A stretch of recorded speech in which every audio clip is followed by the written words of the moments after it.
Assalamualaikum warahmatullahi wabarakatuh. Para hadirin ingkang kinasih, dina iki aku arep nyampekno pidato kanthi judul nguri-nguri tradisi, pentinge ngeluri budaya Jawi ing jaman globalisasi iki. Budaya kita, budaya Jawi kakehan terpengaruh dening budaya asing. Mula kita kudu nguri-nguri tradisi supaya budaya Jawi ora sirna lan tetep lestari. Budaya Jawi iku kaya samudra jembar lan jero. Ana pirang-pirang elemen penting kaya wayang, gamelan, batik, lan seni tari.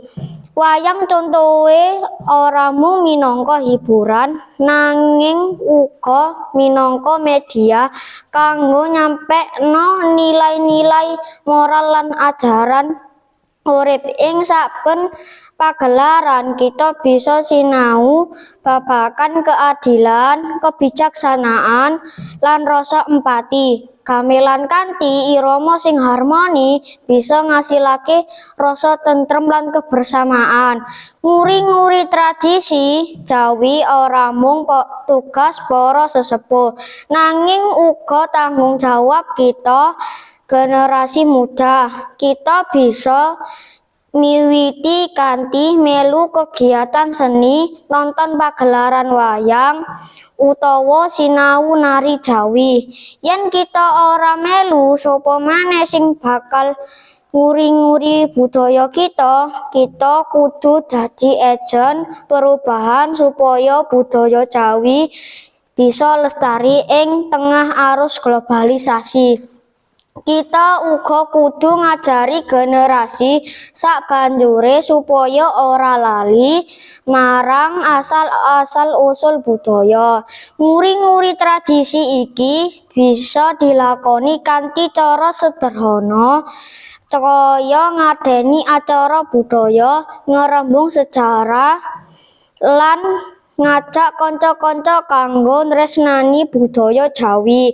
Aja lali, kita bisa nggunakake media sosial kanggo nyebarake informasi babagan budaya Jawi supaya luwih akrab ing kalangan generasi muda. Saliyane penting banget kanggo kita ngenalake budaya Jawi ing lingkungan pendidikan. Sekolah-sekolah bisa ngadeni ekstrakurikuler kaya seni tari, gamelan, utawa kursus batik. Kanthi mangkono anak-anak bisa sinau langsung lan ngrasakake keindahan budaya kita.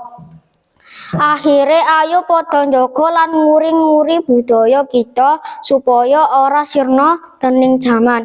Mugi-mugi kanthi usaha kita kabeh budaya Jawi bisa lestari lan terus diwariske marang generasi sakbanjure.